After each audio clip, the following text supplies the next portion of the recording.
सबसे पहले तो आप ये जानिए, आपको लगता है कौन सरकार आएगा कि हमको नौकरी दे देगा।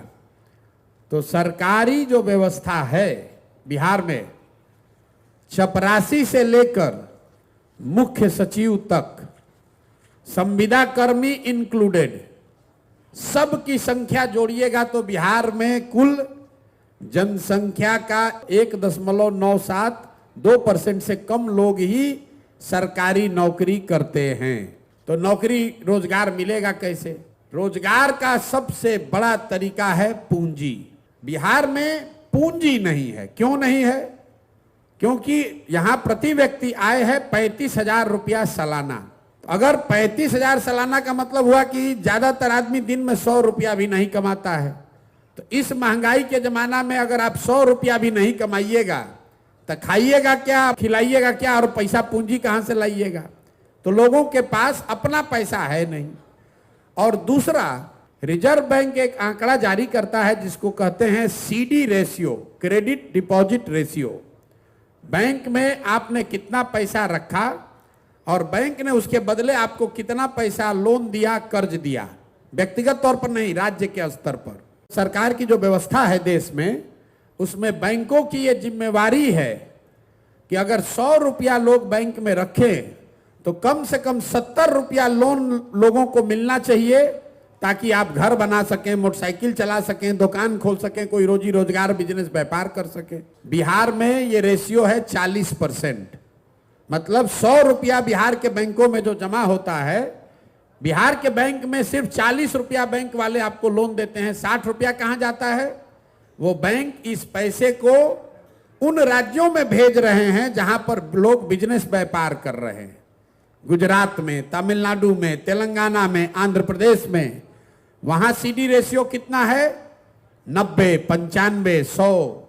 मतलब अगर तेलंगाना में, तमिलनाडु में वहां के लोगों ने 100 रुपया जमा किया तो बैंकों ने 90 रुपया, 100 रुपया वहां के समाज को दिया कि भाई तुम गाड़ी खरीदो, व्यापार करो, बिजनेस करो। इससे वहां के लोग रोजी रोजगार कर रहे हैं। अच्छा, हमको सिखा रिया है।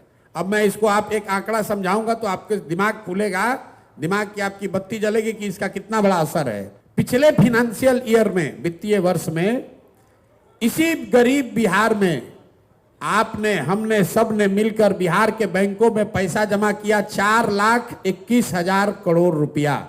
अगर सीडी रेशियो मतलब 70% बैंक कर्ज देते तो बिहार के लोगों को कर्ज कितना मिलता? 2,80,000 करोड़ रुपया। लेकिन मिला कितना? 40% है तो मिला 1,61,000 करोड़।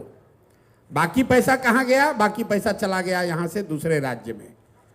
लालू जी मुख्यमंत्री बने थे 1990 में। 1990 से लेकर पिछले साल तक 32 वर्ष में बिहार के बैंकों ने आपका, हमारा 26 लाख करोड़ रुपया ले जाकर दूसरे राज्यों में ट्रांसफर कर दिया। आपको लग रहा है कि यहां से लोग का पलायन हो रहा है।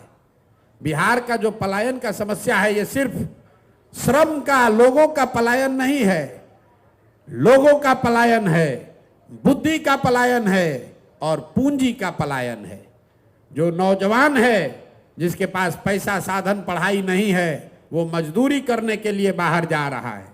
जो नौजवान पढ़ लिख गया वो पढ़ाई करके बाहर नौकरी करने के लिए पलायन कर रहा है। और जो पैसा हम लोग के पास है वो भी दूसरे जगह जा रहा है। तो अगर रोजगार यहां चाहिए तो सबसे पहले यहां लोगों को पूंजी उपलब्ध होना चाहिए। आपकी क्षमता के अनुसार 50,000, 1 लाख, 2 लाख, 3 लाख, 5 लाख रुपया लोन मिलने लगे सहज तरीके से तो बिहार के घर घर में रोजगार होने लगेगा। नहीं तो सरकारी नौकरी के चक्कर में हम लोग दौड़ते दौड़ते मर जाएंगे। तो जन सुराज का मंत्र बिहार में रोजगार लाने का मतलब ये नहीं है कि चीनी का फैक्ट्री खोल देंगे। चीनी का फैक्ट्री खोलिएगा तो कितना आदमी को रोजगार मिलेगा? फैक्ट्री लगना चाहिए।